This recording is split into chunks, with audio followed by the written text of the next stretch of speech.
Mesdames et messieurs, installez-vous confortablement car la 8e et dernière semaine de la saison régulière de la Belgian League, ça commence maintenant.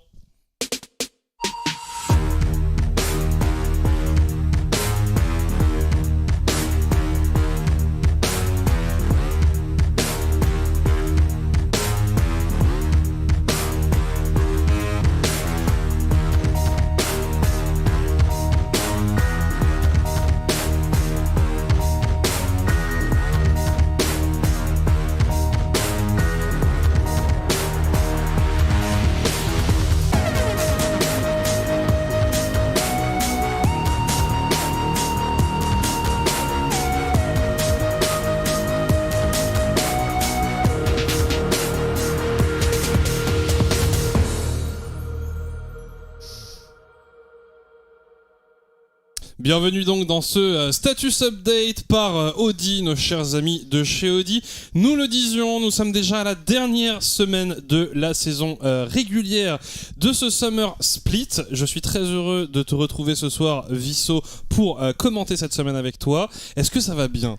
Ça va très bien, effectivement. Alors voilà, on y est à la fin de 8 semaines de compétition, 8 semaines de débat sur la faille de l'invocateur. Nous allons jeter un petit coup d'œil à la situation actuelle, l'état des choses dans cette dernière semaine, avec bien évidemment la domination de Sector 1, mais pas invaincus cette fois-ci, puisqu'en 7-2, ils sont suivis de près par les Malinois qui sont eux en 6-3 et donc en deuxième position. S'en suivent ensuite les deux équipes qui sont presque qualifiées pour les playoffs, Aetra Esports et Team 7M respectivement, avec 5 et 4 victoires chacune, et on clôture le bas du classement avec les joueurs d'Anderlecht 3-6 et enfin les Brussels Guardians 2-7. Une situation un peu compliquée, beaucoup de choses sont déjà jouées pour les playoffs, mais tout n'est pas perdu pour les équipes du bas de classement, puisqu'il reste encore à déterminer qui va récupérer quoi en termes de Championship Points.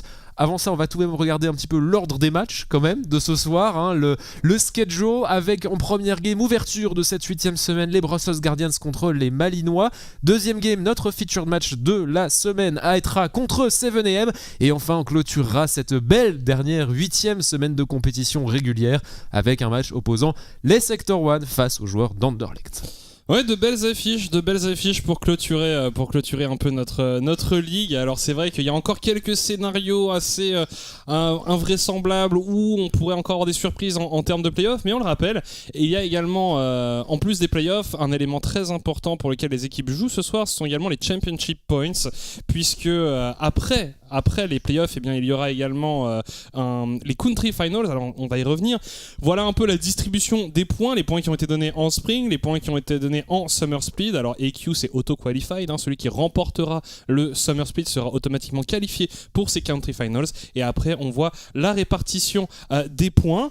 On va également jeter un coup d'œil à là où les équipes en sont finalement en termes de points. Donc Sector 1 ayant remporté le Spring Split est en tête avec 90 points, Anderlecht les suit avec 50, les KV Mechelen sont à 30 points, Brussels Guardians 10, Aetra et les 7am sont tous les deux à 0 puisque Aetra avait terminé dernier du Spring Split. Team 7am sont les nouveaux arrivants dans cette ligue, on le rappelle. Ils ont pris la place des Time Out Esports, et les Time Out Esports, eh bien les 70 points qu'ils avaient remportés en Spring Split ne sont pas redistribués. Donc pas mal de choses à jouer, et parce qu'on le rappelle également, le 5e, même s'il n'est pas qualifié pour les playoffs, remporte quand même 10 points. C'est vrai, voilà. Donc 20 points en Summer. C'est vrai, et donc du coup il y a effectivement pas mal de choses à jouer, même si on n'est pas qualifié pour les playoffs, même si pour certaines de ces équipes la qualification pour les playoffs ne passe pas par une performance personnelle, on attend des résultats des autres, etc. Il faut vraiment se mettre en tête d'essayer de remporter un maximum de ces points, puisque entre le Spring et le Summer, on a toute une période de l'année sans rien, et voilà, maintenant c'est les Country Finals qui y seront positionnés et pour lesquels les équipes de FC doivent tout tenter pour se qualifier.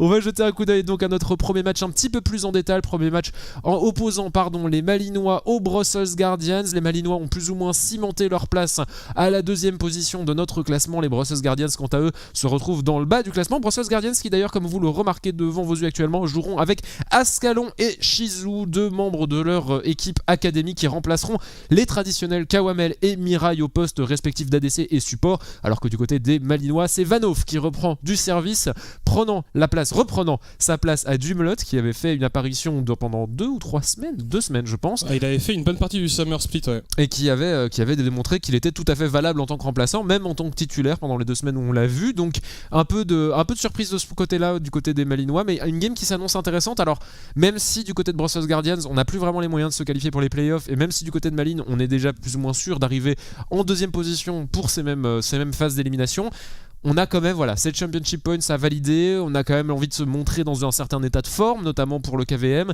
Pour les Brussels Guardians, il s'agit également de terminer sur un petit feu d'artifice. Pourquoi pas se faire plaisir, pourquoi pas montrer qu'on est quand même capable d'un petit peu plus que ce qu'on a pu montrer lors de la 2e phase du Summer Split. Mais puis on le voit du côté des Brussels Guardians, on va aussi un peu expérimenter avec cette duo lane qu'on n'avait pas encore vu jusqu'à présent, hein, Mirai et Kawamel ayant disputé l'intégralité du Summer Split. Là, avec l'arrivée de Ascalon et de Shizu, on va peut-être voir un peu de sang neuf, peut-être des nouvelles dynamiques aussi, parce que on le rappelle, Kawamel c'est aussi un joueur qui a des champions assez particuliers. On le rappelle, il a notamment la Miss Fortune, le Heimerdinger, ce sont des champions avec lesquels il est performant, mais qui sont relativement particuliers quand tu dois construire une équipe autour, enfin une draft autour. Peut-être que avec ces 2 joueurs Brussels Guardians, on va avoir un autre visage un peu de l'équipe. De toute façon, comme tu le disais, il n'y a plus vraiment grand chose à jouer. Ils ne peuvent pas aller chercher les playoffs. C'est la seule équipe pour laquelle c'est mathématiquement impossible. Donc voilà, ils ne peuvent pas aller chercher les playoffs. On va tester quelque chose et on va essayer de finir sur une bonne note, évidemment, parce que seulement 2 victoires dans un split, ça serait quand même un peu léger. Surtout quand on sait que, je pense à une certaine période du split, ils étaient vraiment en mesure d'aller chercher plus et de faire des meilleurs résultats. Oui, il nous avait montré toujours tout au long du Summer Split des drafts très particuliers, mais il nous avait montré un état de forme vraiment convaincant face à certaines équipes. Surtout vers le milieu du split. C'est ça, contre des équipes en plus contre lesquelles on ne les attendait pas forcément performants, en tout cas même pas forcément avantagés dans des match-ups. Et puis au final, ils nous avaient prouvé le contraire, qu'ils étaient capables d'aller chercher soit des victoires, soit au moins des petits upsets et aller chercher des 1v1 assez particuliers, mais qui passaient bien. Là, de les voir en fin de classement, ça fait un petit peu mal au cœur, puisque les Brussels Guardians, ils nous montrent qu'à chaque fois qu'ils retravaillent des choses, ils préparent des stratégies, ils avancent vraiment, ils ont envie d'aller chercher les games. Malheureusement pour eux, c'est un petit peu le remake du Spring Split où on n'arrive pas à trouver les victoires suffisantes. On va jeter un coup d'œil du coup à notre 2e match de la soirée, le match opposant Team 7AM à Team Aetra Esports, qui est également notre featured match de la semaine.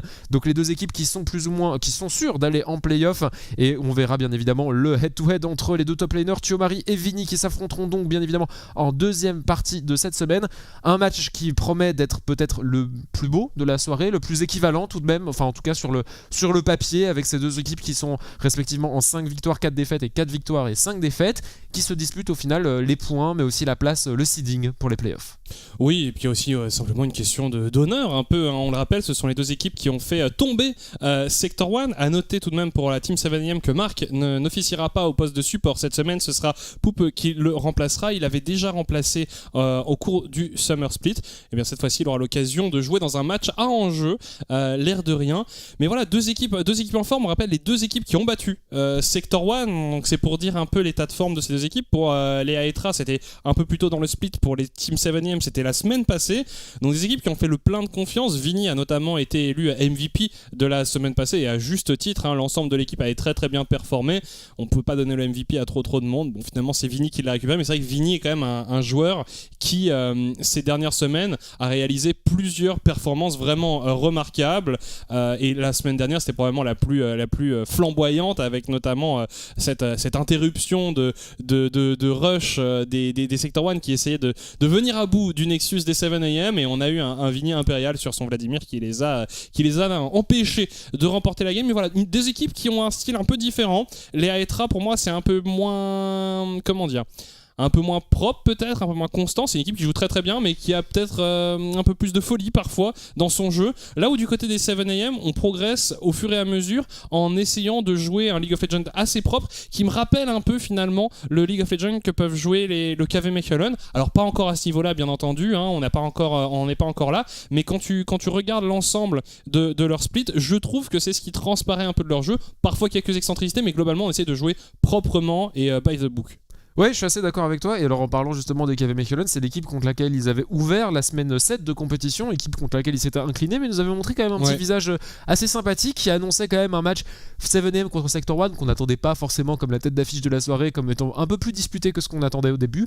Et puis, bah voilà, hein, l'histoire parle d'elle-même. Les 7M, ça avait fait s'incliner l'équipe aux Renards, ce qui était un match assez intéressant. Et alors, petite précision, tout de même, Vini, comme tu le disais, qui a remporté le MVP de la semaine 7, justement, où son Vladimir, comme tu le disais, avait interrompu un base race des Sector 1 assez incroyable. C'était la 3e fois d'affilée qu'il était qualifié pour le MVP de la semaine et qu'il a enfin remporté. Faut dire qu'il avait à chaque fois des joueurs qui avaient eu des performances particulièrement impressionnantes face à lui. Là, la sienne a su prévaloir. C'était plus particulièrement sa performance contre les Sector 1 justement qui avait été soulignée, puisque celle contre les KV Mechelen avait été un petit peu plus compliquée. Regardons maintenant le 3e match du coup de notre soirée, match opposant ces fameux Sector 1 dont on se réjouit à chaque fois qu'ils perdent, mais au final qu'on adore, face aux joueurs d'Anderlecht dans la tourmente depuis le début du split, ou en tout cas depuis la 2e semaine du split, puisqu'on vous le rappelle, les Sector 1 eux avaient commencé en tout fringant, en arrivant jusqu'à un 20-0 si on cumule le score des 2 splits, alors que les joueurs d'Anderlecht eux avaient commencé en grande pompe la première semaine, 2-0, 2 victoires, 0 défaite, et puis ensuite bah voilà, l'histoire parle d'elle-même. Ils sont en 3-6 actuellement pour une bonne raison. On peine à trouver les solutions, on peine à trouver les résultats. Seitam fait son grand retour en termes d'ADC puisqu'il avait été remplacé la semaine dernière à son poste en duo lane avec Yoni. On en attend quand même de leur part, même si la course au playoff est plus ou moins terminée pour cette équipe, ou en tout cas, à part dans un scénario très improbable où il faudrait une défaite des High Sports, une victoire des Brussels Guardians, etc. Il y aurait un concours de circonstances qui leur permettrait éventuellement de continuer la course. Ça paraît un peu compliqué, mais pour la première fois de leur histoire, et pour la première fois depuis presque maintenant 2 ans, on voit des joueurs d'Anderlecht qui n'iront pas en playoff. Bah, ça montre un peu les limites de leur jeu, je trouve. C'est une équipe qui a souvent réussi à prendre le meilleur sur leurs adversaires simplement par... faut le reconnaître, ce sont des bons joueurs mécaniquement, ce sont des joueurs, des très bons teamfighters également. Ils ont un collectif qui fonctionne parce qu'ils évoluent ensemble depuis très longtemps maintenant. Donc c'est vrai qu'ils ont des acquis que d'autres équipes n'ont pas forcément. Et en fait, le problème pour moi d'Anderlecht durant ce split, et encore plus pendant le summer que pendant le spring, c'est de s'être un peu reposé sur ses acquis, j'ai l'impression, de parfois pas avoir tenté assez de surprendre l'adversaire, même de changer un peu son jeu. C'est une équipe qui c'est assez prévisible quand tu les affrontes. Tu sais pas exactement ce qu'ils vont draft parce que les drafts sont parfois très, très audacieuses et très originales. Mais soit une ADC, Oriana ADC pour Taz aussi également la semaine passée. Donc on sait pas trop ce qu'ils vont jouer précisément, mais on sait plus ou moins la manière dont ils aiment jouer. Et du coup, on a l'impression que la plupart des équipes qui les affrontent ont compris ça et savent comment les prendre. Alors après, faut pas non plus les enterrer trop vite. Sector 1 est quand même probablement plus vulnérable que jamais. On le rappelle, ils se sont inclinés la semaine dernière face au 7AM. Ils s'étaient inclinés un peu plus tôt face au Aetra. Pour la confiance, pour le moral, c'est vraiment pas évident. Donc... je pense que s'il y a un moment opportun pour affronter les Sector 1, c'est probablement celui-là. C'est vrai. Donc ça va peut-être leur porter chance. Tu l'as dit toi-même, en direct, c'est l'équipe qui est habituée à surprendre et à sortir de nulle part quand plus personne ne les attend. Est-ce que ce soir, on va avoir l'occasion de découvrir des Anderlecht nouveaux tombeurs de Sector 1 ? Ça me paraît peu probable, mais on n'est jamais à l'abri. Et puis on sait aussi que parfois, ils sont capables de sortir des games impériales. Alors moins récemment, mais par le passé, ils nous ont sorti des games mémorables. Ouais, puis je pense que du côté de Sector 1, on a fait séance porte ouverte au club des David contre Goliath qui arrive à faire tomber le géant. Là, je pense qu'on a un petit peu à cœur de se mettre un peu en confiance à l'ouverture au final des playoffs face à des joueurs d'Anderlecht qui vont du coup avoir face à eux des Sector 1 en grande forme, surtout que la semaine dernière ils s'étaient inclinés face à 7M. On le rappelle qu'ils n'avaient pas tout leur ban à disposition, donc c'était vraiment une game compliquée à aborder. Jetons un coup d'œil maintenant, vu qu'on vient de passer en revue un peu les 3 games de notre soirée, aux prédictions qui ont été faites par nous-mêmes, par nos co-casters, par nos analystes, par la production et par vous sur Twitter, avec un consensus relativement général quant à la première et dernière game de la soirée. KV Mechelen devrait l'emporter sur les Brussels Guardians. Même moi je n'ai pas parié sur nos petits gardiens de Bruxelles. En dernière game, ce sera Sector 1 visiblement. En tout cas, les cœurs ont parlé. Alors que pour la deuxième game, il y a un petit peu plus débat, AETRA majoritairement, mais moi-même et notre cher Xavier et Caster Exodus qui misons sur une victoire 7am. Twitter qui, comme tu le disais si bien, Pololax, ne se mouille pas trop avec une prédiction des deux. Ça fait plusieurs semaines que Twitter. En fait, c'est parce qu'il y a une égalité parfaite en termes de prédiction, c'est parce que la fanbase 7am est aussi impressionnante que leur game contre Sector 1, bien sûr, et du coup, on se retrouve à devoir dire que voilà, les Twitter prédit les deux. Ça montre un petit peu la tendance qu'on va avoir ce soir. La seule game où il pourrait effectivement, en tout cas, qu'il y aurait la plus de probabilité d'avoir une surprise, ce sera la deuxième. Maintenant, à voir, parce que les Brussels Guardians sont capables à chaque fois de nous sortir quelque chose auquel on ne s'attend pas. La deuxième game, bon, compliqué. Et la troisième, les Sector 1, comme tu le disais, dans une passe un petit peu difficile. Pourquoi pas pour Anderlecht être la troisième, devenir la troisième équipe de l'histoire à faire tomber cette équipe. Ce serait une très mauvaise deuxième partie de split pour les Sector 1, ouais. Ça serait vraiment désastreux, mais nous n'y sommes pas encore. Là, actuellement, on va aborder le match entre le KV Mechelen et les Brussels Guardians. Le premier ban pour les Brussels Guardians qui évolueront donc Blue Side. Alors, qu'est-ce qu'on va enlever du coup au KVM? On les a vus jouer pas mal de choses, les KV Mechelen. C'est pas le genre d'équipe qui a l'air d'être super facile à draft. Alors il y a le Darius de Roba toujours qui est un peu le pick évident, le ban de respect du côté du KV Mechelen qui décide d'enlever la Soraka. Aphelios également, Rafter qui est un ADC assez polyvalent, qui est tout à fait capable d'aller s'emparer du Aphelios. Le Rakan. Alors Rakan, c'est un pick qu'on voyait pas forcément beaucoup Mirai jouer, mais Shizu peut-être pour ce pick. Et le Volibear qui est enlevé par les Brussels Guardians. Volibear qui est retiré alors qu'il vient d'être nerf lors du patch 10.14. Cartus est enlevé lui et vient d'être up sur la mid lane. On en discutait un petit peu avant de lancer la soirée. Effectivement, toujours viable en jungle, mais avec un power spike en mid assez conséquent passé de niveau 3. Aristocrate qui va prendre le Greaves pour son jungler. En face, on contemple bien évidemment la Sejuani qui a eu un up également, avec plus de dégâts sur son E, avec un cooldown réduit quant au proc qu'on peut avoir sur les adversaires, etc. Ça permet bien évidemment de l'avoir revenir dans la jungle. Et finalement, c'est la Karma, le triple flex de disponible. On peut l'envoyer au top, on peut l'envoyer au mid, on peut l'envoyer en rôle de support. Elle sera pas support visiblement. Le pick Yumi évidemment retirer la possibilité de l'envoyer en support, ça paraît clair. Par contre une Lulu, ça pourrait être indicatif d'un potentiel je vais y revenir sur le terme, c'est vrai qu'on l'a pas vu depuis longtemps. Ah non, c'est une Yumi? À voir. Ils sont en train de débattre entre eux un funnel, potentiellement funnel. Finalement, effectivement, Ezreal qui a vu son blink, son jump qui a été, dont le cooldown a été augmenté. Alors attends, on est en train d'envisager le Skarner. Du coup, ça voudrait dire que le Grave serait envoyé au top, probablement. Alors j'ai réagi très très fort à ce que la production nous a hurlé dans les oreilles, mais c'est pas grave. Oui, effectivement, Skarner, c'est un des comfort picks de Chamber, bien évidemment.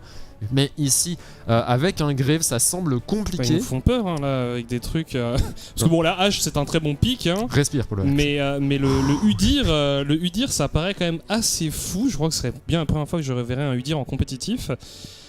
Et finalement, voilà, la Lulu qui avait été envisagée par les KVM qui sera récupérée par les Brussels Guardians. Nous aurons donc Lulu et H sur la bot lane. Et alors Samy du coup qui contemple lui une Diana. Alors une Diana, ce serait intéressant dans la composition des KV Mechelen. Diana qui n'a pas été modifiée lors du patch 10.14 si mes souvenirs sont bons. Alors que Kha'Zix, oui. Kha'Zix, il a pris un up de 20% sur son Q-spell sur les cibles isolées, ce qui est quand même pas négligeable. Alors j'avais vu, à la base, il voulait faire 10%. À la base, ils voulaient faire 10%, c'est ce qu'avait annoncé Marketer sur Twitter, et puis finalement, ils sont passés à 20%, ce qui montre un petit peu l'envie qu'ils avaient. T'as vu un Kha'Zix je me remets, j'avais un. Ah bref, c'est le câble qui était mal mis. Excuse-moi. Mais étant donné que c'est accroché à ma chemise, évidemment. Petit souci technique. Mais donc, du coup, Kha'Zix, un choix intéressant et un choix de confiance par les KV Mechelen qui ont l'habitude de nous faire valoir des pics vraiment qui montrent qu'ils ont envie de rentrer dans la game à leur manière. Ça leur réussit jusqu'ici, en tout cas en deuxième moitié de Summer Split.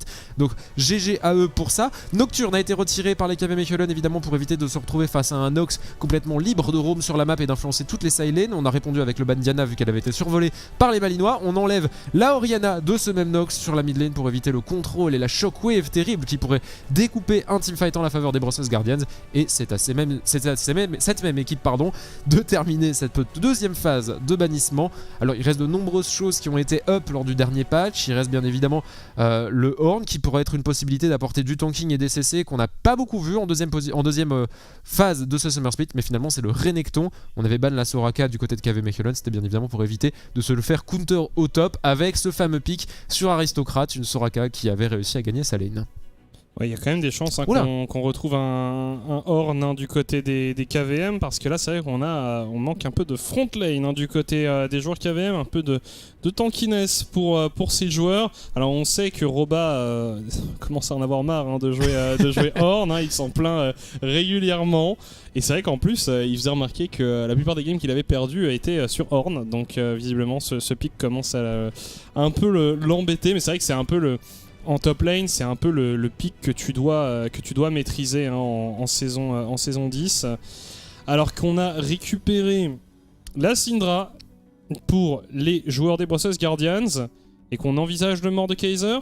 Oh, ça ce serait intéressant parce que le Wukong est disponible, même s'il a été nerf, il est toujours open et pourrait être récupéré par les KV Mechelen, offrir des CC, offrir un petit peu de contrôle en teamfight, et le Mordekaiser empêcherait bien évidemment l'utilisation du cyclone du dieu singe en l'enfermant dans le royaume des morts. Alors du côté malinois, on survole une Shyvana à mon avis pour taunt un petit peu les Brussels Guardians, quoique possible, pourquoi pas, un petit pic de respect face à ce Mordekaiser. J'y crois pas. J'y crois moyen, mais je me laisserai surprendre.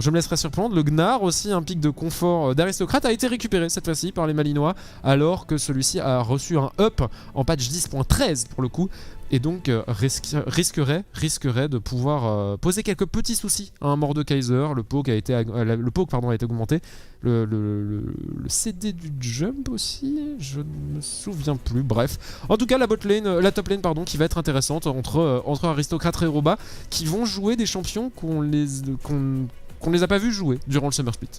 Oui, après, de toute façon, pour Roba, je me fais pas trop de soucis. La plupart des match-up mêlés pour un Gnar sont quand même assez confortables, et ça leur donne cette possibilité d'engage et de front lane quand il est sous forme de méga Gnar. C'est quand même une draft intéressante des deux côtés. Float sur Kha'Zix, c'est un point d'interrogation. C'est un jungler qu'on a vu parfois assez agressif en early. Donc je pense qu'un pick comme ça, Assassin, Kha'Zix, peut vraiment faire le travail, surtout que on a vu beaucoup sur Twitter ou sur des streams, beaucoup de joueurs expliquer que Kha'Zix actuellement est extrêmement puissant, même si pour certains le patch ne semblait pas non plus changer dramatiquement le pick Kha'Zix. Et bien visiblement en game ça a un effet réellement puissant, et du coup beaucoup de junglers plébiscitent ce pick. Donc voir Float là-dessus, ça va être assez intéressant. On l'avait vu notamment sur du Volibear, on l'avait vu sur du Nunu avec un peu moins de succès. Il teste pas mal de choses, c'est un jungler qui a l'air assez polyvalent, donc ça va être intéressant à voir. Et puis soumis sur son Twisted Fate. Twisted Fate, c'est un des picks les plus plébiscités actuellement. Permet quand même d'apporter énormément de mobilité à son équipe, énormément de décal, et puis c'est un pick tout simplement très fort. Et puis Israel Karma, finalement on est quand même sur du très très très solide. Donc encore une fois, du côté des KVM, on fait dans le classique, on fait dans l'efficace, et puis on se pose pas non plus trop de questions. Ça, bon, le Gnar est probablement le plus tu vois, je pense vraiment que là t'avais 4 joueurs KVM qui étaient là, allez mec, Horn, ça marche bien Horn. Oh non les gars, pas encore. C'est la dernière game, on est deuxième. Bon. On est plus ou moins sûr d'être deuxième effectivement. Moi j'aime bien la composition KV Mechelen sans plus. Alors le Kha'Zix moi me parle parce que bon, voilà, effectivement comme tu le disais, c'est un pick qu'on a quasiment jamais vu, et puis qui maintenant revient avec ce patch un petit peu particulier. Mais il y avait Moussia. Justement chez les KVM qui aimait beaucoup ce pick. Feu Moussia. Heureusement pour lui, il n'est pas encore décédé. Non mais Moussia de la Belgian League pour le lax, enfin, mais un petit peu de respect pour les joueurs partis trop tôt. Il joue en open tour, si je dis pas de bêtises. Je pense oui effectivement qu'il a joué avec ex Timeout Valirian et autres Drolex il me semble. Peut-être, à vérifier, information à voir. On va arriver sur la feuille de l'invocateur où les KV Mechelen comme les Brussels Guardians sont prêts à en découdre pour leur dernière game de cette saison régulière. Les deux équipes, les deux structures sont prêtes bien évidemment à se faire face sur cette faille même que vous voyez sous vos yeux ébahis. Nous allons avoir en premier Drake, grâce à cette magnifique cinématique, un Drake des nuages disponible à 5 minutes de jeu, qui sera donc bien évidemment la cible de toutes les convoitises, vu les ultimates disponibles des deux côtés. Et les match-up qui se font face, on ferme les entrées de la jungle. Côté Kha'Zix, on a posé sa trinket, on est parti chercher un des warders pour Flood. Et on va pouvoir du coup commencer la game très tranquillement, pas d'envie d'agression dès le début, dès les premières secondes de jeu. Les joueurs sont posés. C'est un peu, alors c'est pas une game qui compte. C'est tellement relou. C'est pas une game qui compte pour rien, mais c'est pas une game qui a un énorme impact non plus. Donc on y va pas à la légère, on y va pas complètement à la légère, mais on n'y va pas non plus avec le cœur lourd. Non, et puis j'ai vraiment hâte de voir Ascalon et Shizu, voir ce qu'ils donnent. Tu le disais, c'est pas une game avec un enjeu colossal pour les Brussels Guardians, donc. Voilà, c'est l'occasion pour eux de montrer ce qu'ils valent dans une situation pas trop stressante, et ça va être vraiment intéressant de les voir évoluer. Hein. On rappelle, on a quand même pas mal vu Mirai et Kawamel, on sait ce qu'ils valent. Donc voir un peu du 109, c'est toujours intéressant. Au niveau des summoners, on a une cleanse pour le Ezreal, Exhaust pour la hache. Et puis sinon, au niveau des masteries, on est sur du classique. Ouais, du classico-classique. Passage level 2 pour les junglers qui vont continuer tranquillement leur pathing dans leur propre partie de la map. Et du côté malinois, on arrive à mettre bien évidemment un petit peu de pression sur cette duo lane des Brussels Guardians qui pour l'instant subissent bien évidemment la cleanse dont tu parlais. Pour le live sera particulièrement utile passer le level 6 une fois qu'on aura son Enchanted Crystal Arrow pour H. J'avoue ne pas avoir la traduction française sur ce spell. Je sais pas, flèche de glace enchantée. Au pif comme ça doit être quelque chose comme ça. Mais ouais, voilà, les deux équipes qui nous ont montré quand même de très belles choses tout au long du Summer Split, il faut le dire. Les Brussels Guardians, comme tu le disais tout à l'heure, au milieu du split, nous ont vraiment surpris de capacité de se réinventer, d'innover avec la méta et avec les capacités de tout un chacun sur la faille de l'invocateur dans cette Belgian League. Et les Malinois qui ont connu une pente ascendante depuis le début du Spring Split ici ont confirmé tout en Summer, et donc ils ont bien évidemment à cœur de terminer sur une bonne note. Le pigeon de la hache qui va donner la vision effectivement sur Flood, sur son blue buff. On sait donc où se trouve le jungler adverse, qui est un avantage non négligeable, et on va pouvoir du coup continuer sa phase de lane en prenant en compte cette information. Ouais, hâte de voir également un Flood sur ce pick Kha'Zix. On va voir s'il arrive à être vraiment impactant pour son équipe. Pour l'instant, on a le Graves au niveau de ses corbins. Le Kha'Zix lui est occupé sur le Carapateur. Et Vanoff également, à voir aussi son état de forme. On le rappelle, la plupart des bonnes performances aussi des KVM ont été réalisées avec Daimlot. Alors certes, Vanoff a également contribué au succès de ses équipes, mais on le sait tous, le changement d'un joueur parfois peut modifier un peu l'équilibre d'une équipe. Donc ça sera à surveiller également. Rechter qui doit vraiment apprendre à jouer avec deux supports, alors que là on voit Float justement en embuscade, prêt à intervenir éventuellement sur la mid lane, en aide de Sumi, mais ouais voilà, on se doute de quelque chose du côté des Brussels Guardians. Et effectivement, alors Dumlot qui remplaçait Vanoff, parce que Vanoff visiblement ne serait pas disponible pendant les playoffs. Une fois que les KVM ont plus ou moins sécurisé leur place au sommet du classement de cette Belgian League, on avait décidé du coup de mettre le sub directement dans les games live, dans les games compétitifs, pour habituer justement ce fameux Rector dont tu parlais à jouer avec son support qui serait le sien pour toute cette phase de playoff. Ici on renvoie Vanoff, est-ce que ça sous-entend peut-être qu'il y aura un échange de support en fonction des games qui se dessinent pour cette équipe de Malines, ou alors est-ce que c'est tout simplement que Dumlot n'était pas disponible, à voir. Qu'il est en vacances. Peut-être qu'il est parti en vacances en se disant c'est bon, mon travail est fait, on est qualifié les gars, moi je vais à la plage en portant mon masque et en respectant bien évidemment les mesures de distanciation sociale. Les distanciations sociales, oui, j'allais dire la même chose de toute façon. Alors qu'ici, le Graves qui est en train de tenter de subtiliser, qui est en train de subtiliser les Corbins, la Gold Card qui passe pour Sumi, Float qui essaye d'arriver en renfort. On a la Syndra qui avait back, voilà, et on force les flashs, la nouvelle gold card qui passe, Flo et le First Blood récupéré par les joueurs des KV Mechelen. Le First Blood donc donné à Soumi, on aura quand même forcé 2 flashs du côté des joueurs de Mechelen. Mais voilà, un First Blood sur un Twisted Face qui va se délecter de ses gold, et Float du coup qui permet à son millénaire de trouver une opportunité. Ouais, Chamber un petit peu hors de position ici, sans vision, sans information. Sans possibilité en plus de la Syndra. Enfin, la Syndra vient de back, donc il a aucun support potentiel. Là, c'est vrai, s'il y avait eu la Syndra, simplement elle se serait montrée. Les joueurs KVM n'auraient pas tenté d'aller plus loin. Mais c'est vrai que sur ce timing, c'est dangereux. Oh, Roba l'ulti qui va aller chercher Aristocrate au corps à corps. Le Q-spell qui va passer. On n'est pas encore niveau 6 pour ce Mordekaiser. Mordekaiser qui va devoir flash out le Z de Sognar. Mais les dégâts étaient relativement équivalents des deux côtés. Je suis pas sûr qu'on en sortait vainqueur du côté de Roba si on avait décidé de flash derrière le Z pour Aristocrate qui décide de la jouer safe et repart sous sa T1. Les deux back, les deux retournent à leur base et vont utiliser leur téléportation pour revenir sur la lane et refaire face à leurs adversaires du jour. Alors adversaire du jour est toujours 1-0 en faveur des Malinois là-dessus. C'était bien tenté tout de même de la part de ce Gnar, et je trouve quand même, on en a pas assez parlé, le pic Gnar face à Aristocrate, c'est quand même un petit signe de respect, une petite provocation, et finalement bien évidemment les deux top laners, alors que j'ai dit qu'ils allaient TP sur leur lane, bah non, rentre à pied, il n'y a pas de raison, pas d'objectif pour l'instant de contester ou contestable, on rentre tranquillement et on garde ses summoner spells. Surtout qu'il y a le Drake qui est up, donc on peut envisager éventuellement, si jamais il y avait un gros teamfight, de garder les téléportations. Ouais. Ici, le Kha'Zix et le Graves justement qui se battent pour cette vision autour de cet objectif neutre. On a réalisé un back du côté de la duo lane des Brussels Guardians. On va swap lane. On va swap lane déjà. Alors qu'on n'a pas, on ne va pas se battre pour le. Ouais. Ok. Alors peut-être qu'on a envie d'être. Ouais, je sais pas, d'être les premiers présents sur l'héros de la faille. Mais il reste une minute, on aurait pu faire les deux. Ouais, je suis assez circonspect. Assez surpris. Du côté des KV Mechelen, évidemment, la duo lane, elle, se dirige vers le bot.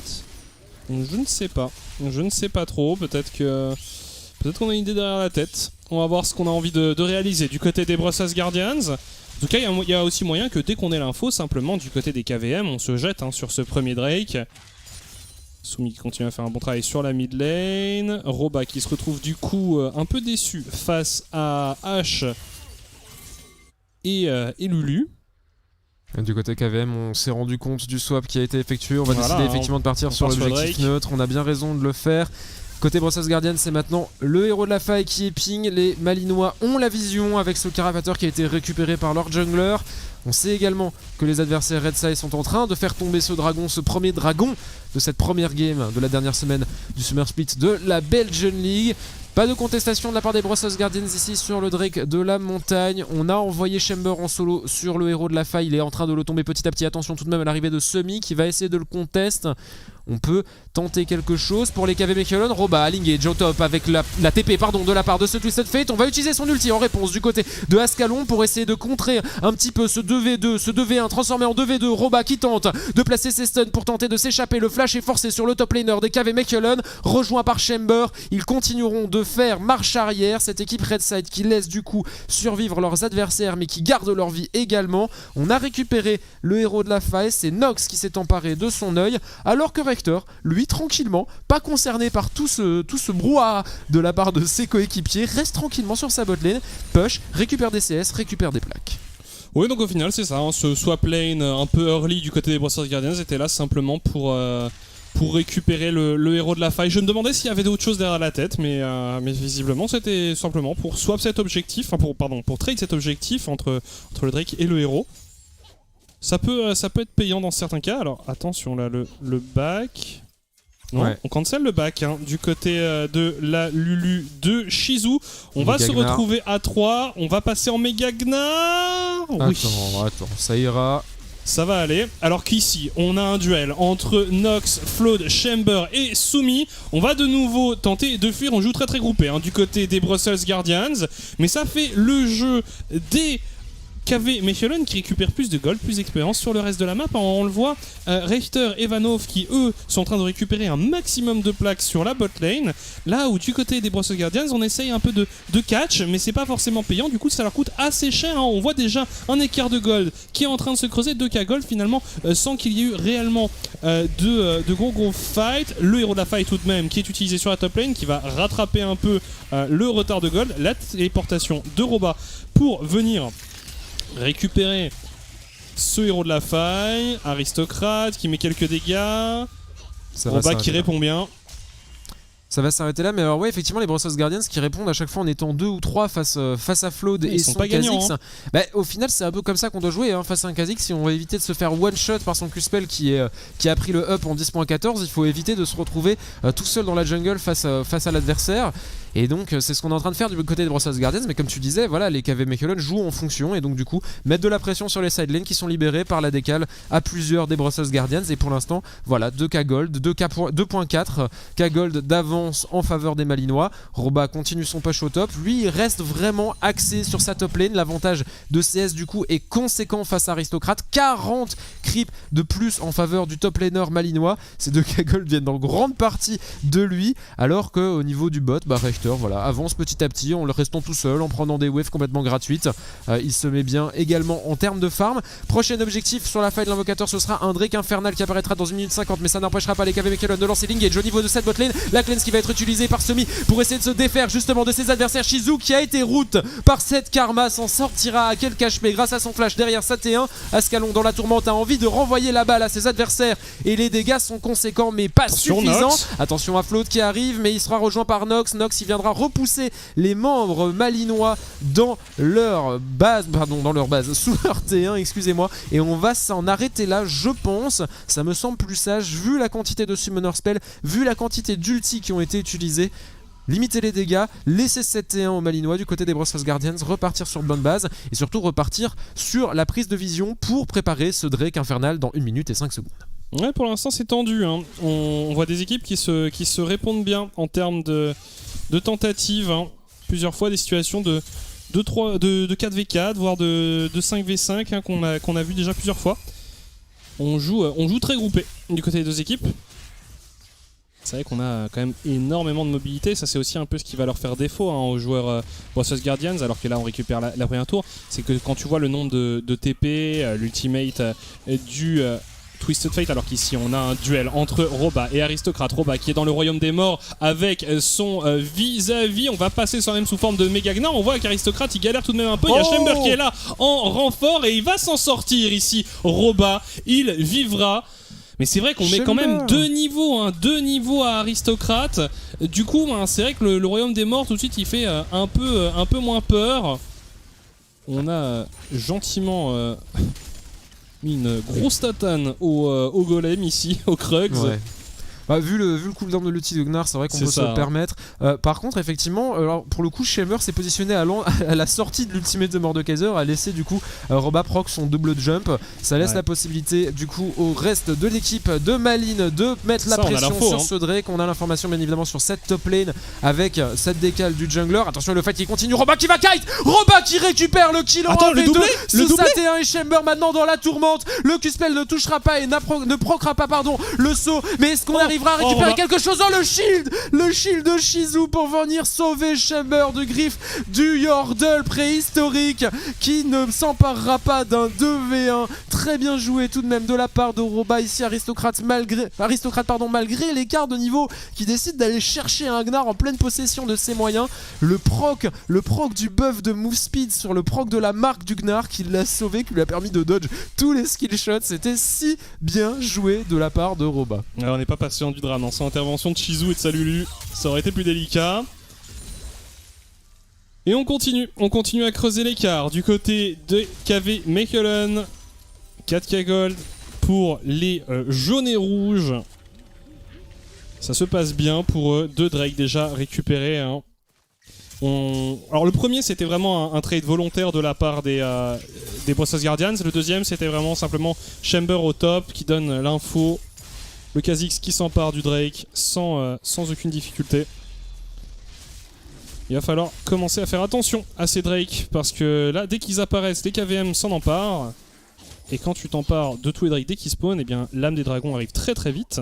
Ouais. Et peut être assez énervé. Attention. Chamber qui arrive une nouvelle fois, Roba qui prend des bons dégâts face à Nox. On va passer sous forme de méga Gnar. Est-ce que c'est pas un peu tard? On utilise Ultimate pour tenter de s'en sortir. Non, Roba qui semble condamné, mais qui a tout donné pour tenter d'emmener Chamber avec lui dans la tombe. Flood et Vanov qui arrivent potentiellement pour récupérer les miettes. On va back du côté de Chamber et on va en rester là. On était vu de toute façon pour les joueurs KVM. On va pouvoir partir sur le héros de la faille, hein, du coup. Le deuxième héros de la faille qui sera récupéré par les Malinois. Ici, on n'a pas vraiment les moyens de contester. Chamber a du back, comme tu le disais. Il est en train de repartir de la fontaine avec ses objets récemment achetés. Au niveau du bot, on voit un très bon split de la part de Sumi. Lui, la présence sur la map, il peut s'en occuper grâce à son ulti, grâce à sa téléportation, pardon, qui va revenir dans 25 secondes. Il est du coup dans une position relativement aisée pour forcer Aristocrate à décal. Alors qu'au niveau de ce pit du Nashor, on est parti sur l'engage barrage térébrant, pardon, de la part de Réacteur qui va toucher Shizu, mais Shizu en réponse claquera son ulti et s'en sortira sans aucune difficulté. Attention tout de même, hein, Aristocrate qui risque de faire très mal. Le royaume des morts utilisé, Somi maintenant dans la tourmente qui va tenter tout pour se sauver. La stopwatch pour delay un petit peu les dégâts de son adversaire du jour, Goldcard, hein. Et on va s'en tirer sans trop de difficulté effectivement. Twisted Fate s'en sort sur cette bot lane. Aristocrate qui lâche son ulti pour aucune récompense et on va tenter de faire tomber cette T1 quand même. Elle est à 30 HP. Elle est à 30 HP pour les KV Mechelen qui la regardent un petit peu en se disant bon, est-ce qu'on y va, est-ce qu'on la dive, mettre les quelques derniers dégâts. Et non, on va décider de partir sur Chamber, l'écran de fumée qui ne viendra pas à dissuader ses adversaires de prendre son Corbin. Roba ici qui continue à tenter les 1v1 sur cette top lane, mais l'ultimate de Nox viendra l'en dissuader. Et cette T1 au mid finira par tomber. Deuxième tourelle en faveur du KV Mechelen eSports face aux Brussels Guardians qui n'en ont pas encore récupéré. Les KV Mechelen, même si en termes de kill on est relativement équivalent, mènent plutôt bien la game. Bah après c'est toujours une équipe qui aime bien finalement jouer de cette manière là. Ils cherchent pas l'agression, ils cherchent pas le kill, ils cherchent généralement à faire des early les plus propres possibles, répondre présent sur l'objectif. C'est une esquive hein. Du côté de Sumi, c'était un peu ambitieux quand même de tenter l'arrow d'aussi loin, mais voilà, Sumi qui n'a pas tremblé, qui l'a esquivé. Mais donc voilà, les KV Mechelen, une équipe qui essaye généralement de faire des early très très propres, de ne pas prendre des risques excessifs. Ils connaissent leur power spike, ils savent quand ils doivent jouer, ils savent quand ils doivent rotate, ils savent quels objectifs ils doivent laisser ou pas. Et du coup ça se passe assez bien pour eux. En tout cas dans cette game. En tout cas vraiment encore une fois on l'a déjà dit hein, mais quel progrès de la part du KV Mechelen sur l'ensemble des deux splits. Alors qu'ici Sumi s'est fait punir par Nox. Nox qui en avait marre de laisser ses adversaires à seulement quelques HP. Barrage térébrant ici utilisé par Ezreal qui ne touchera que Lulu une fois de plus, mais les shields sont disponibles et les HP sont donc inchangés. Pour ce support des Brussels Guardians, on est au niveau de ce pit du Drake pour les deux équipes à seulement 30 secondes de l'apparition du troisième dragon sur cette phase de l'invocateur. Il va falloir tenter de le contester pour les gardiens de Bruxelles, éviter de laisser leurs adversaires du jour s'en emparer. Ça les mettrait dans une situation peu enviable à seulement 2 minutes de l'apparition du Baron Nashor. La course aux objectifs se complexifierait pas mal. On va du coup repousser un petit peu Flood qui a la vision sur ses adversaires autour de ce pit justement. Il va falloir partir sur un teamfight, les Malinois qui vont lancer la TP, Roba qui va rejoindre le reste de son équipe au niveau de cette river. Nox à la réception, la dispersion des faibles pour mettre les CC sur ce Gnar, l'ulti également pour tenter de le pousser encore plus loin. Pouce en l'air de la part du Gnar qui est toujours en vie et toujours disponible pour son équipe, mais la forme de Mega Gnar ne l'est pas quant à elle. On va décider de mettre un petit peu de pression sur 7-1 du côté des Brussels Guardians, envoyer ses creeps sous la tourelle, forcer un membre des KV Mechelen à défendre son objectif et on n'arrive pas à prendre la décision d'avancer vers ce dragon. Pour les joueurs en bleu, les KV Mechelen quant à eux n'ont pas besoin d'autorisation de la part de leurs parents pour lancer le call et c'est parti, c'est une téléportation de la part d'Aristocrate pour rejoindre le reste de son équipe. Il va falloir faire demi-tour pour les Malinois, on l'a bien compris. Les Brussels Guardians lancent l'engage, c'est l'ultimate de la part de Roba qui va tenter l'engage. Malheureusement tout le monde s'en sort du côté des Brussels Guardians à part Nox. L'ultimate par contre de Shizo pour sauver son mid laner de la tourmente. On est toujours en vie de la part de Roba, mais on récupère tout de même le dragon côté Brussels Guardians. Pendant ce temps là, Aristocrate aux prises avec Rector, s'empare du kill sur l'ADC d'en face. Et on va s'en arrêter là pour les deux équipes. Un kill en faveur des Brussels Guardians. On y laisse la peau de son jungler et mid laner. Mais le dragon est le leur. Ça aurait pu mieux se passer. Ça aurait pu plus mal se passer pour les Brussels Guardians. Et au final, on temporise et on récupère ce dragon de l'océan. Ouais, c'était tendu, hein. J'ai vraiment cru jusqu'au bout que Chamber n'allait pas y arriver. Finalement, il a eu le smite sur le jungler des Brussels Guardians. Mais l'air de rien, on avait quand même... On sentait que du côté des KVM, il y avait différents calls. Alors là, on va revoir justement la bonne téléportation de la part d'Aristocrate. Mais pendant ce temps-là, en fait, on a le Twisted Fate qui est sur la mid lane. Là, on voit un Roba qui tente d'aller trouver un bon ultimate, mais c'est délicat. Aristocrate qui zone complètement Richter, qui l'emmène avec lui dans l'ultimate. Là, on se fight autour du Drake, Nox qui va tomber. Et là, Chamber qui arrive à s'emparer du Drake, à pas grand chose dans le smite un peu loupé du côté de Flood. C'est dommage pour le jungler des KVM. Mais non, c'était très très tendu. Mais tu sentais, enfin j'avais l'impression quand même que Soumi avait un peu envie de dire ouais les gars, temporisez, moi je suis en train de faire un trou sur la mid lane. Il pouvait redécaler finalement pour venir rejoindre son équipe. Je sais pas si du côté des KVM on n'avait pas envie de jouer un peu plus lentement. Mais en tout cas, des côtés des Brussels Guardians, on a eu envie d'y aller à 200%. Ouais, mais quand on a un ultimate de Roba disponible, quand on a un ultimate de Gnar, c'est pas une engage qu'on se refuse généralement. C'est moi ce qui me gêne un peu. Oh, attention, l'ultimate ici, pardon, je t'interromps parce que Apollo Lascalon qui a décidé de partir à l'engage sur Vanoff et Flood. Et finalement, l'absence de vision, on n'avait pas de follow-up, on a décidé de s'en arrêter là. L'ultimate du coup de cette hache qui a été un petit peu wasted. On va pouvoir le récupérer relativement facilement à l'approche potentielle du niveau 11 pour cette ADC des Brussels Guardians. Mais ouais, effectivement, on s'est pas refusé l'engage quand on a vu Roba y aller. Je pense que ça aurait pu être effectivement un petit peu plus synchro. On aurait pu lâcher l'aggro du Drake, on aurait pu lâcher le dragon l'espace de 3 secondes histoire de terminer Chamber et s'assurer un 3ème dragon pour le KV Mechelen. Finalement ça s'est pas passé tout à fait comme on le voulait, pardon. On récupère tout de même 2 kills, c'est un petit peu sauver les meubles dans ce genre de situation. Mais on a toujours l'avantage en termes d'objectif neutre pour l'instant côté KVM. Non, c'est sûr, et pour revenir à ce que je disais sur Gnar, hein, c'est le problème de Speak, hein, c'est que les phases de méga Gnar et de mini Gnar forcent parfois un peu des timings où t'as pas exactement envie de te battre. Et bien là, voilà, on a vu y aller à fond Roba, et c'était pas forcément le timing nickel. Mais bref. Pour revenir un peu à la game, on a le Gnar qui a complété son maillet gelé. Un Gnar avec maillet gelé, c'est toujours un bonheur pour son vis-à-vis. Quand il est corps à corps, c'est un véritable enfer. Alors qu'on est parti sur ce Baron Nashor sans être vu du côté des KV Mechelen. On n'a aucune TP disponible pour les top laners, mais ça va pas être contesté. Qu'est-ce qui se passe du côté des Brussels Guardians? Oh le pigeon d'Ascalon, le pigeon qui a mis le plus gros coup de pression de l'histoire de League of Legends.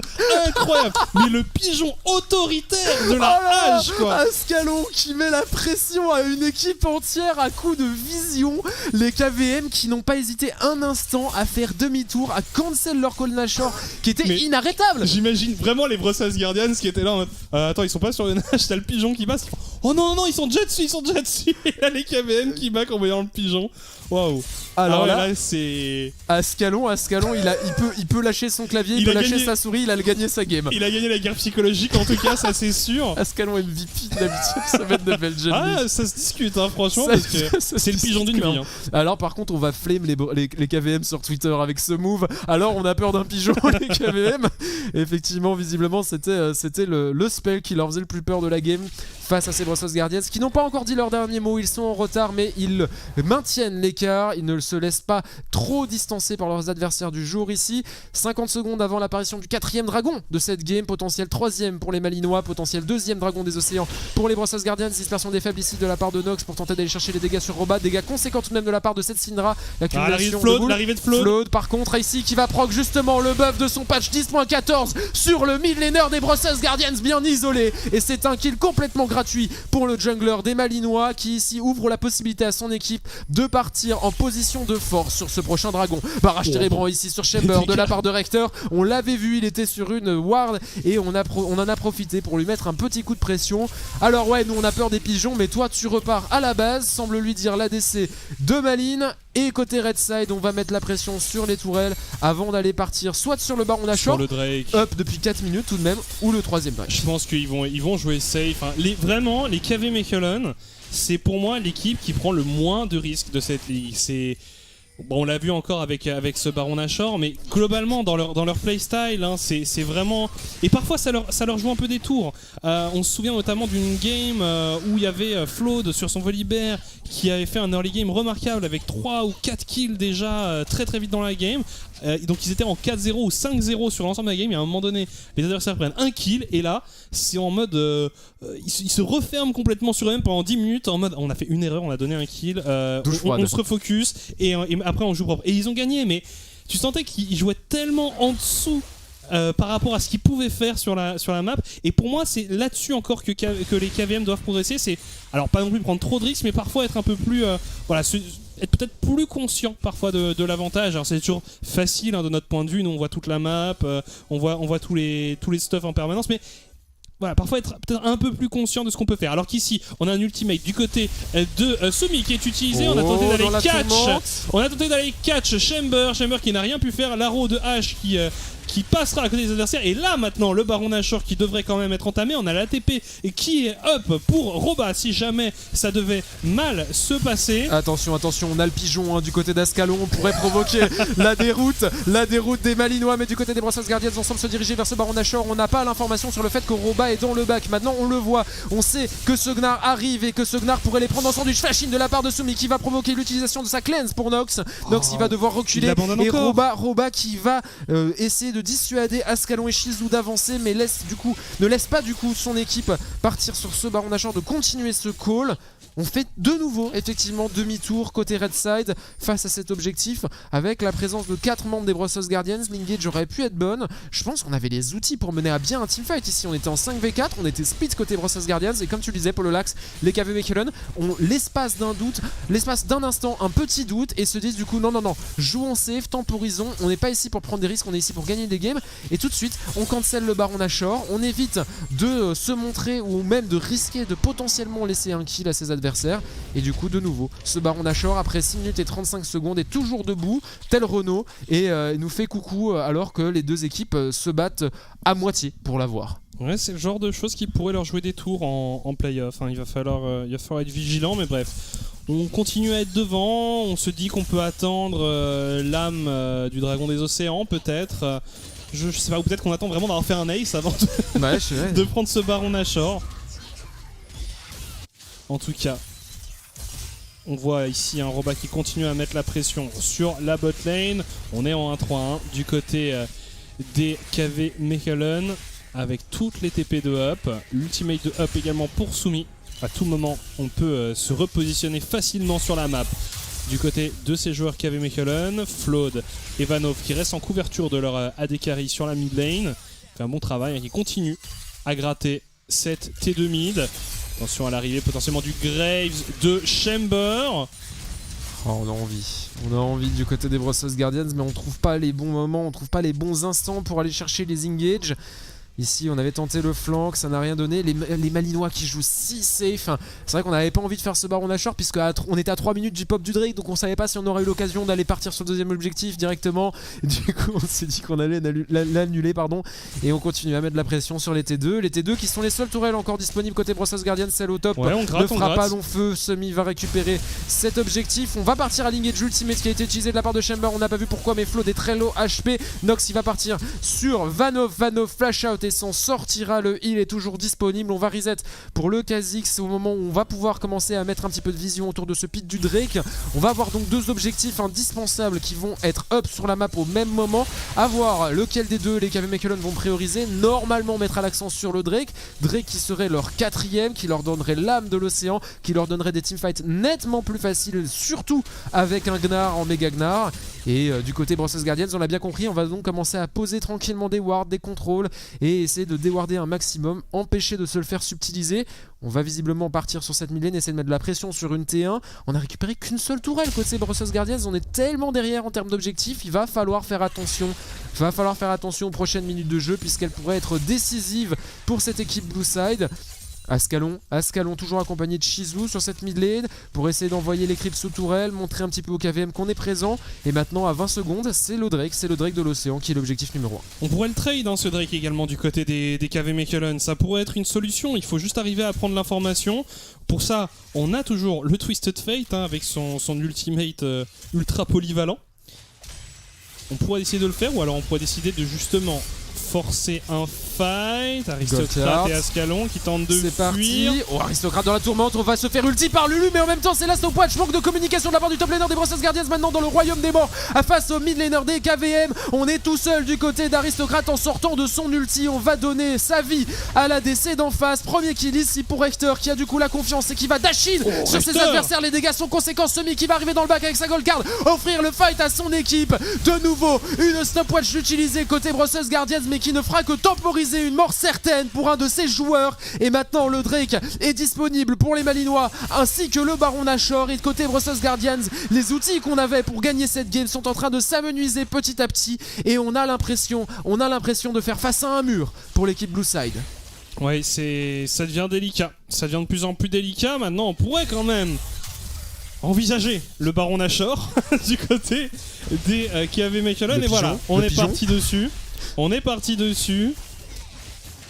Alors, est-ce qu'une nouvelle fois on va arriver à intimider les KV Mechelen du côté des joueurs de Brussels Guardians? Visiblement cette fois, on a l'info. Cette fois il sera conclu. Cette fois on avait les wards. On avait les wards côté Maline, on savait où étaient les Brussels Guardians, on n'a pas paniqué. Non mais c'est vrai que tu peux pas non plus blâmer une équipe pour jouer extrêmement safe, mais c'est vrai que parfois c'est... Voilà. Mais moi je me demandais aussi à l'approche de cette game, étant donné que là les KVM jouent assez librement, puisque bon leur place en playoff elle est 100% sécurisée, est-ce qu'on va les voir être un peu plus... tenter plus de choses, être un peu moins focus, être un peu moins propre peut-être dans leur style de jeu, et au final pas du tout. Hein. Non, on garde vraiment le style de jeu qui est devenu un peu leur signature au fur et à mesure de ce Summer Split. Hein. C'est vraiment, voilà, on joue propre, on prend pas de risques et... Non, vraiment une équipe agréable à voir évoluer. Et je pense vraiment qu'ils pourraient tirer leur épingle du jeu de ces playoffs. Je serais pas surpris qu'ils arrivent assez loin, ces joueurs KVM que je trouve vraiment très très bons. Attention. Une équipe qui fonctionne bien. Ouais, effectivement, je suis tout à fait d'accord avec toi. À voir ce qu'ils arriveront à nous faire pour les playoffs, dans les playoffs pour lesquels ils ont réussi à se qualifier. C'est désormais chose faite pour l'équipe Redside ici sur cette faille de l'invocateur qui sont en train d'assiéger ces Brussels Guardians qui ne disposent que plus que d'une T2 alors que la T3 au mid est mise sous pression par leurs adversaires du jour. La téléportation est utilisée, la cleanse également de la part de Semi en réponse au stun qui a été appliqué par cette H. Un premier kill a été récupéré sur Vanov qui est mort pour la première fois de cette game. Et l'engage est excellente de la part du top laner des KV Mechelen. Chamber sous ultimate de la part de Shizu va tenter tant bien que mal de survivre, mais c'est la débandade côté Brussels Guardians. Flow et ses dégâts permettront à son équipe de mettre fin au rêve de victoire des Brussels Guardians qui montrent à leurs adversaires comment est-ce qu'on gagne une game avec une âme du dragon et un Baron Nashor. Les tourelles de Nexus tomberont et les Brussels Guardians termineront leur Summer Split sur une défaite malheureusement. Ouais, et une victoire du coup pour ces KV Mechelen par extension, généralement quand il y a un vainqueur il y a un perdant juste derrière. Du coup les KV Mechelen qui termineront ce split en 7-3, donc très très belle performance de la part de cette équipe. Pour les Brussels Guardians, eh bien on va finir bon dernier de cette ligue en 2-8. Un peu dommage quand on voit le potentiel parfois qu'ont ces joueurs, et puis leur staff également, hein, qui est aussi capable de sortir de très bonnes drafts. Voilà, c'est un peu décevant pour moi, parce que j'attendais plus des Brussels Guardians. Et pour les KV Mechelen, voilà, l'ordre des choses est respecté. Et je pense vraiment qu'il va falloir composer avec cette équipe en playoff. Oui, effectivement, les KV Mechelen qui peuvent aller chercher l'upset, même face à plus ou moins n'importe quel adversaire, même face au Sector 1. Je pense qu'en BO3, ils ont leur chance. Prendre une game, ça c'est même presque sûr au final, vu la façon dont ils jouent. Alors, peut-être trouver un peu la confiance en ces calls. Le Baron Nashor étant un bel exemple. Alors on n'avait pas la vision, on s'est moqué, c'est vrai. On n'avait pas la vision de côté KV Mechelen, on pouvait pas se douter que les Brussels Guardians étaient extrêmement loin et pas du tout en mesure d'aller deny ce call. Mais voilà, le fait est que d'un point de vue extérieur, c'est assez rigolo à voir. On se moque, mais on les aime beaucoup. J'aime beaucoup également les Brussels Guardians, même si, comme tu le disais, petite déception de finir sur cette dernière place pour cette équipe qui nous a montré pas mal de choses. On en parlait en pré-show, notamment au niveau du milieu du Summer split. On a des bons talents, on a un bon staff, on a une belle équipe de la part des Brussels Guardians. Malheureusement, on ne trouve pas les réponses, on ne trouve pas les solutions. Il va falloir attendre un petit peu plus, un peu plus longtemps avant de voir ce qu'on arrive à faire avec cette line-up ou une autre. En tout cas, Shizu et Ascalon qui ont fait une game relativement correcte. Honnêtement, on était en 0-0-0 pour H. Mais on a... Attends, Ascalon MVP, on a cancel un call baron avec un pigeon. En tout cas, c'était une game intéressante et une belle participation de la part de nos Brussels Guardians à cette saison estivale de notre Belgian League. On les remercie bien évidemment et gros GG à toute l'équipe. On va, alors que la production me hurle dans les oreilles, on va revoir les KV Mechelen plus tard lors des playoffs et on se quitte l'espace de quelques instants, quelques minutes avant de préparer la deuxième rencontre de cette soirée entre 7M et Aetra Esports avec la séance de questions-réponses avec Cutie Cathy. Ce sera juste après ceci, à tout de suite, ne bougez pas. À tout de suite.